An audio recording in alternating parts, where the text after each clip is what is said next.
Okay. All right, so welcome and introductions. My name is Jessica Pauley. I am the HMIS lead for South Central Illinois Continuum of Care. Housekeeping, if you guys need to get up and use the restroom or whichever, that's fine. You guys are muted, so we shouldn't have any issues with that. But if you do need to go somewhere, just make sure that you're muted, or if you have to take a phone call. So the point in time count, what is it? COCs are required by HUD to plan and conduct a point in time count of homeless persons in our geographic area. COCs are then required to submit their data through the HUD HDX website. Basically, our funding levels are based on the number of homeless individuals and families in our area. So it's very important that we get an accurate count. Essentially, the higher number of homeless individuals, the more funding that we need to be able to serve that population. Is how HUD looks at it. Okay.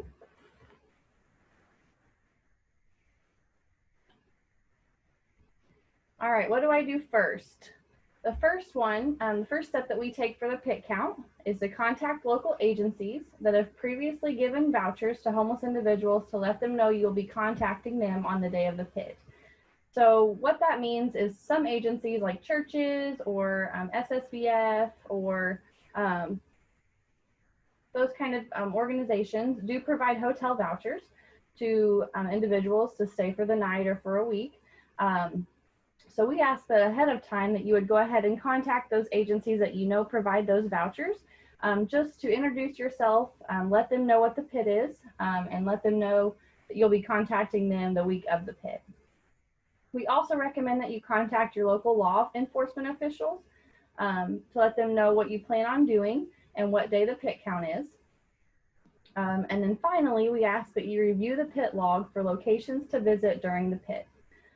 The PIT log is something that we complete year to year to make sure that we record the number of locations that we've looked at for individuals, maybe places that we found homeless individuals in the past.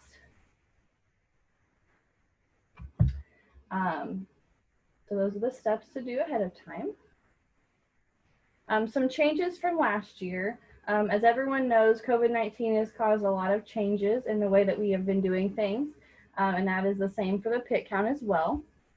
So in order to stay safe during COVID-19, HUD is allowing COCs to do an observation-only count for only the unsheltered populations. So for this year, we will use the observation-only form, and we'll ask individuals to gather as much information as possible on the form without speaking to the homeless individual by observing them from a distance, preferably from a vehicle, away from them, not making any kind of contact with them. We will continue to call local agencies to gain information on the sheltered individuals the same way we did last year. Okay, so in preparation for the count, make sure that you make enough copies of your PIT survey form. This is the form you will use if you have an individual that's been sheltered by another organization. And you also need to make copies of the observation only form, which is the form you'll be doing when you observe a homeless individual. Make a copy of your PIT log for each of your staff and discuss where each staff person is going. Basically make a plan for who will be counting at what time and what area. The reason for this is to make sure that we don't duplicate a count. Essentially, we don't count somebody twice. So during the count, safety is the first priority. Due to COVID-19, again, we're asking that you do not approach someone who you believe is homeless, and we prefer you to stay inside your vehicle when canvassing. The counting starts with a point-in-time survey form or the observation-only form. So those are the two documents that will be turned in to Bonnie, who gets them to me for ERBA, and then for Illinois Valley, you'll be turning those into Stephanie, and Stephanie will make sure that I get those. So a couple notes for that. Number one, please write legibly. Write as clearly as you can. And then on every form, also write the agency, county, region, and the person completing the survey. So for the region category, for ERBA, that is Easter. And then for Illinois Valley, that would be Central. Okay. And then in order to make the form easier to fill out, this year we've changed the way that we formatted it to include checkboxes to hopefully make it easier to fill out and clearer for us to read when we're trying to record it afterwards. Okay, at this time, I'm going to show you a copy of the form.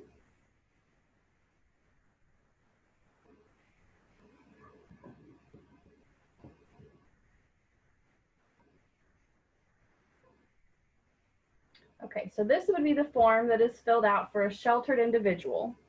This form would be filled out for somebody that is either in a hotel or motel that another organization is paying for. So here at the top, you have your blanks for the agency, location, interviewer, region, county, and the time. Please make sure for the time that you put AM or PM, so we make sure that we're watching that duplicated count. You would check the box right here for whichever location the individual is at. Right here where it says sponsor, this is the person or organization that is paying for that person to stay in the hotel. So for instance, it could be a church, another organization. After putting their name right here, you will go over to the side where it says sponsor info. Contact name is who you were able to contact from that organization. Phone number, address, and then town served. So if the agency only serves one town, put it there. If they serve multiple towns or a county, you could just list the county there also. You would then go to how many people are observed staying together. So how many adults and how many children, just put the number there. And then for each individual, you would fill out one of these boxes. And you would just go through and fill in each of the things.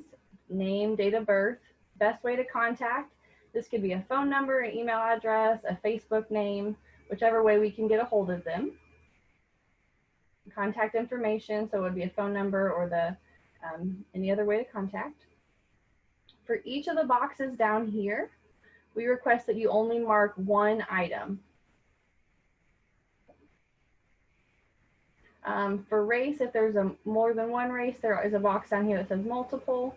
If you're not sure, you're able to mark that one. Disability, household information. For each household, please only mark one as self. So if, for instance, it's a two-parent family, please mark one as self, the other as the significant other, and then the children.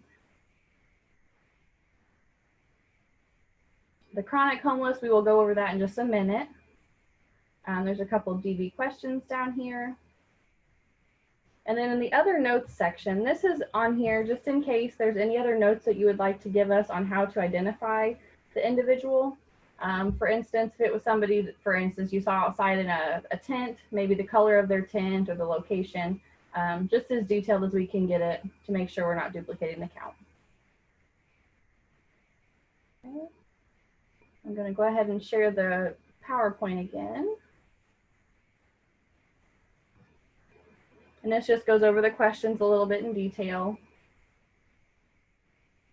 for the sheltered individuals. So again, this is the ones that you would call and speak to an agency that placed them in a hotel.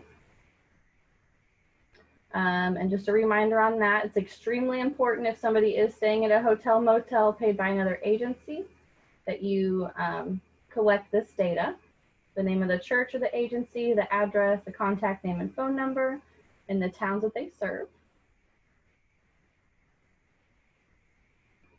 For the observation only form, it looks a little different than the regular form.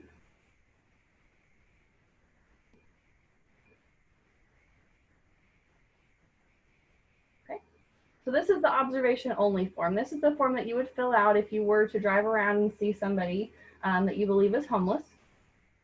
This top section right here is the same as the other form, so fill out that. The type of location where they were observed, please be as specific as you can. For instance, like if it says abandoned building, please write, corner of the 2 streets or as much information as you can so we can make sure we don't duplicate the count. Again, we've got the how many people are observed staying together question. So just fill in how many that you believe are adults and how many you believe are children. And then for each person, you will fill out one of these set of boxes. Again, each area, please only check one. And we understand that this is an observed count. So some of these questions we may not know the answer to, and that is fine. If you don't feel comfortable guessing, just leave it blank. So just fill out as much information you can on these different sections here.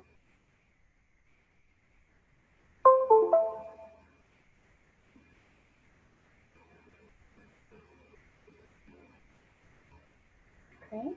So the observation only form, these are the questions: where are they located, how many people staying together, approximate age, gender, race, and ethnicity. And we understand you may not be able to collect all the information. Please just do the best that you can. Okay, for the chronically homeless question, we always have questions on this every year. So HUD counts someone as chronically homeless if they are disabled and they meet one of these requirements below. Have they slept in any of the locations listed on question 1 every night for the last year?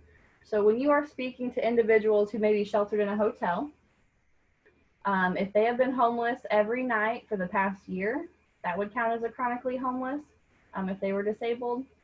Or if they've been homeless for a total of 12 months in the last 3 years, with at least four instances of being homeless that totaled that 12.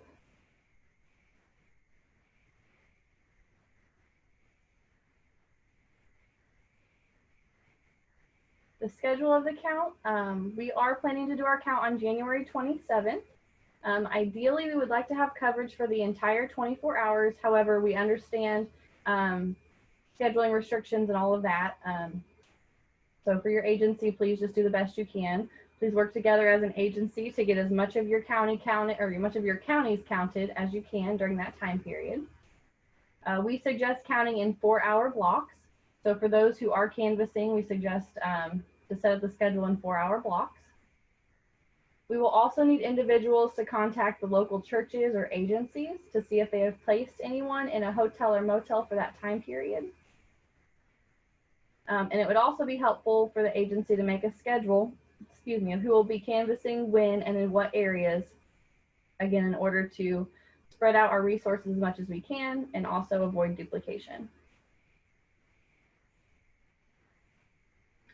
So for the forms, I will need to have the forms no later than February 10th. However, please speak with your lead agency head, so Stephanie for Illinois Valley and Bonnie for ERBA, to make sure when they want their forms, they will compile them and send them over to me. Now we're going to go to questions. I'm going to go ahead and unmute Bonnie and let her take over the Q&A section. Okay, can you hear me? Yes, ma'am. Okay, doesn't look like we have any questions in the chat box, but while I have everybody on here, I would like to go over the date for the forms for ERBA. Jess needs them by the 10th, so if ERBA could get theirs to me by the 3rd, that would be great. And then if you do have any questions, feel free to put them in the chat. We'll leave it open for another minute or two.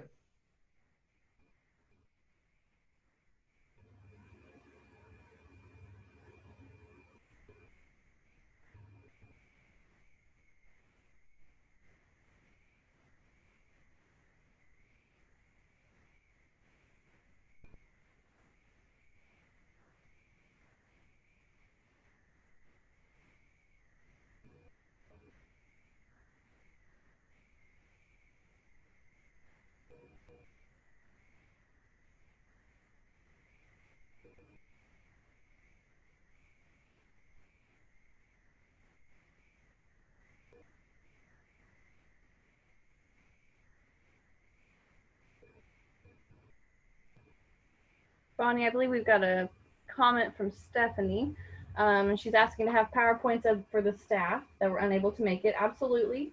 We will go ahead, and we recorded this as well. So I will send over the PowerPoint and the recording and also the chat log if there were any questions in that.